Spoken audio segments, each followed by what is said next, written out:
What's this mean, Coach? Wow, this is terrific. I mean, in light of like what's happening in other places right now, a good friend of mine, Isaac Brown, goes to one NCAA tournament in 3 years and he loses his job. Josh Pazner goes to 1-7 at Georgia Tech and he loses his job. I just told our administration, our staff, that we can't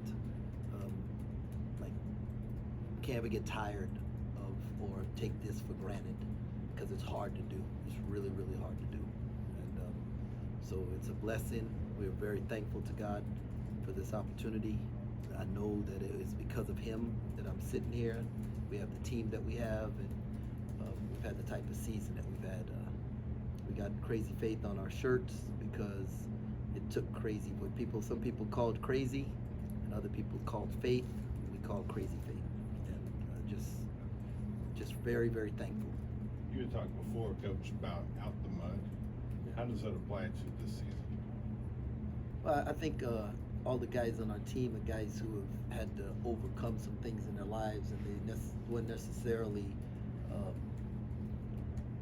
always the guys that everybody expected to be successful. I mean, if you listen to each of their stories, although they had successes in their life, they had to overcome things to have those success. And like myself, my dad wasn't a basketball coach. My mom didn't play sports. I don't have an administrator in my family. I had to work for everything. Was extremely blessed by God to be in the situations I was put in, but had to work really hard at it. And so, this is just another example of God's faithfulness to our hard work. What's been the most gratifying part of the season so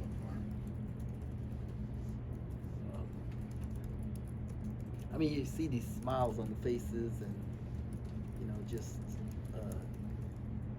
knowing.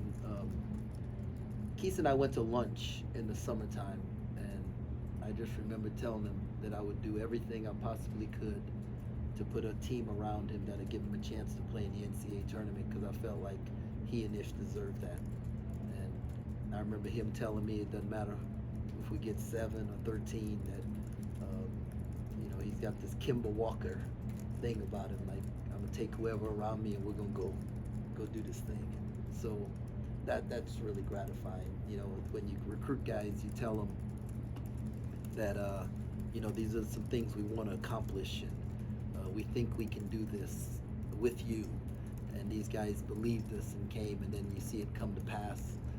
It's always nice when you can, live up to your word to the young men that you bring into your program. Senior name kind of come across the screen. Does that almost make you just want to go back to work even more because it's coming up?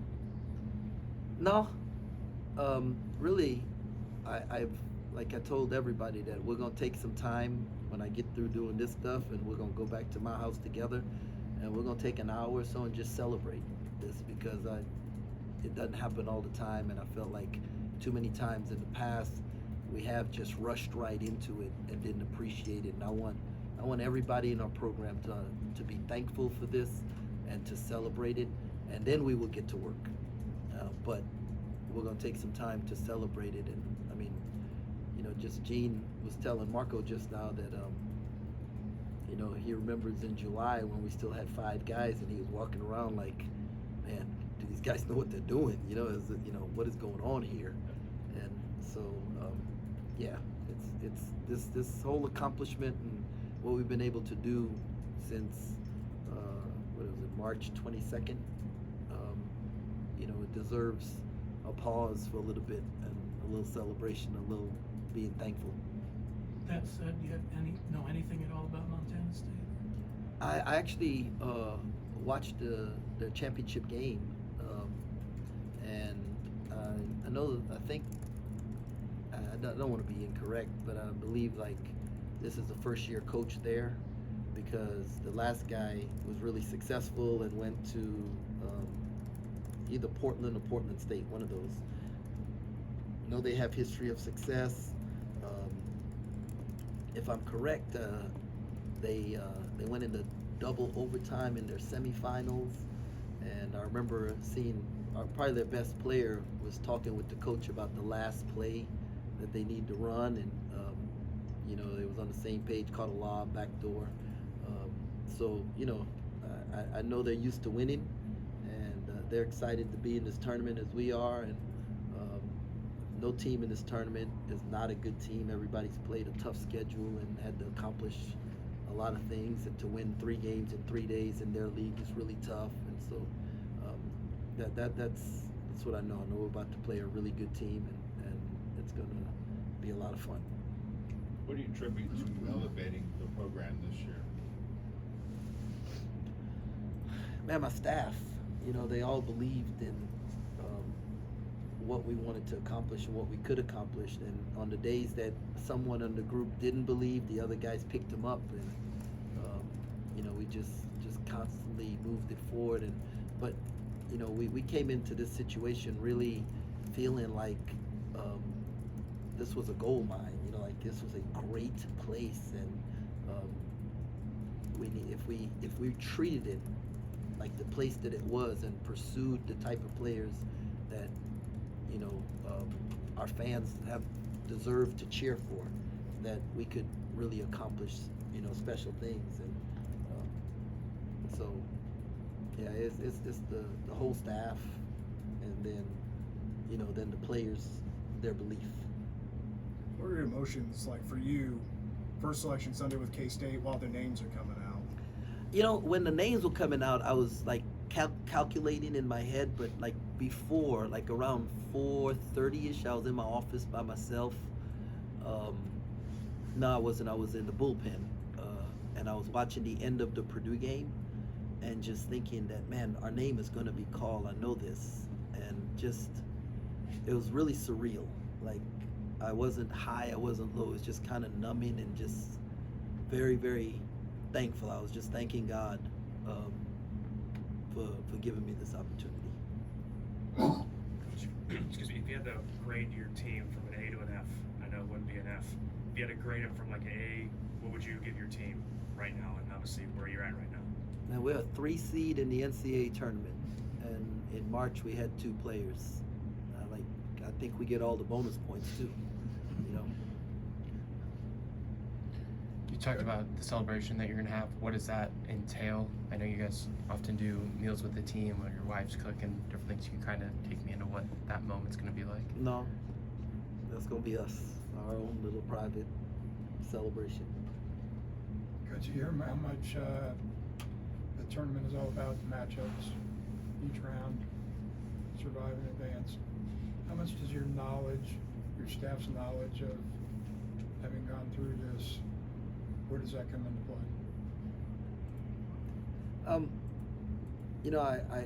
I hope that it's gonna pay dividends in how we prepare and stuff, but like I really don't know enough about this first matchup to say whether this is a good matchup or a bad matchup right now. But I know that we're gonna have our guys prepared as they will, Montana State will. So it's just that hard. Like I told you, the hardest game to win is that first one, man. Everybody has multiple days to prepare, and all their friends are sending them scouting reports on you, that they know people on other staffs, and they're trying to find out as much as possible as we are. So and then the whole how are you going to handle the emotions of it, stuff that comes into it also. So You're playing on Friday. Was there any preference as far as Thursday yeah, or Friday? yeah, no, I wanted to play on Friday. Like most of the upsets take place on Thursday, So it's something about watching a higher seed get upset that first day that really gets people more locked in that second day. We can tell them all we want, but there's something about seeing it happen that makes a difference. Since you talked about how good of a practice you guys had earlier today, how have you liked how your team has responded since yesterday? Oh, I like it. I mean, we've had time to work on us and get better, and guys have been energetic. They've been locked in. They understand the finality of this thing, and so nobody wants the last practice to be the last practice or the last game to be the last game. I heard a story that when you were a young coach, you once drove and went inside the Smith Dome and went inside Cameron. Is there something kind of special about going back to the state of North Carolina? No? No, not really. We in the summer as a high school coach, I would drive local kids, some that I coached and some that played at other schools, to 5-star camp in Hampton, Sydney, Virginia. And on the way we would, stop in Atlanta, and then we would go to camp, and on the way back we'd stop in Durham, and then we'd drive down to Chapel Hill so they could see the two schools, drive back to Atlanta, spend the night, get up the next morning, visit Georgia Tech, and then drive home. One time we took a detour and visited Auburn, and so I just did that so the guys would get a chance to see colleges and kind of raise their desire to want to be a part of something like that. Jerome, I know this time of year you're trying to gather as much info as you can on these teams as quickly as you can. How do you go about that, and who's scouting these teams that you're following? I don't know. They're talking about it right now. Sometimes some guys have past experience with certain coaches and stuff, and so they'll figure out who wants to take which scout. We'll divide that up, and then everybody's going to watch games, and it's going to take probably about an hour or so to download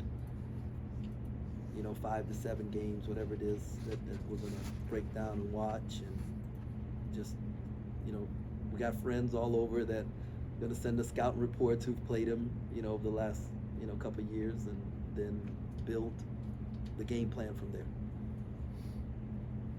Anything stick out to you about the Bobcats right away? I think I'm pretty sure I watched their championship game, their semifinal game. There was a double overtime game, and pretty athletic. Got a couple of really good players. I remember the kid who caught the lob for the dunk to win the semifinal game. So they're used to winning. I mean, it's hard to win 25 games. They won 25 games, so. But I'll get a better grasp of it moving forward. Right now, I'm just happy for us. I just want to take some time just to be excited about us and be thankful, and then flip the page a little bit. You have a roster that doesn't have a ton of NCAA tournament experience, aside from Desi, who I think said he went to the Elite Eight. Is there any way that you can kind of simulate that in this week of preparation in terms of what you do in practice, crowd noise, different things like that? No. It's nothing like it until you experience it. You go to that first practice where you get to run on the blue carpet and go out there and there are fans in the stands and do it, and you see the logos and all of that.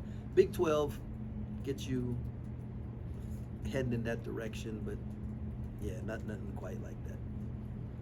And it's like that for everybody, right? Mm-hmm. Maybe some teams have a little more experience than others, but every year it's a new thing, and it's just you just never get tired of it. You get a sense for just how hungry this team is to start this new season. Well, the last 2 days really hadn't been about the new season, so I think I'll depend on how many guys are in the gym tonight shooting by themselves, and how we get into it tomorrow. I'll get an idea. I know they like each other, and they like playing together, and so I don't think anybody wants the season to end, because they're a fun group to be around. So that's important.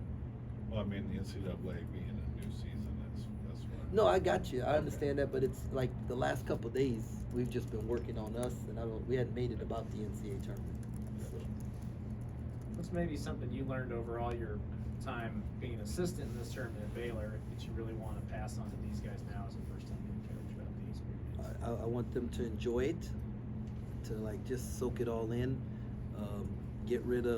knock out all the ticket stuff tonight, so they don't have to worry about that these next couple of days, so we can focus on preparation, and then understand that it's not 6 games or whatever. It's just one game. You're playing one game. You got to play one game 6 times, and let's just focus on one game. Good. Anything else for Coach? Thank y'all very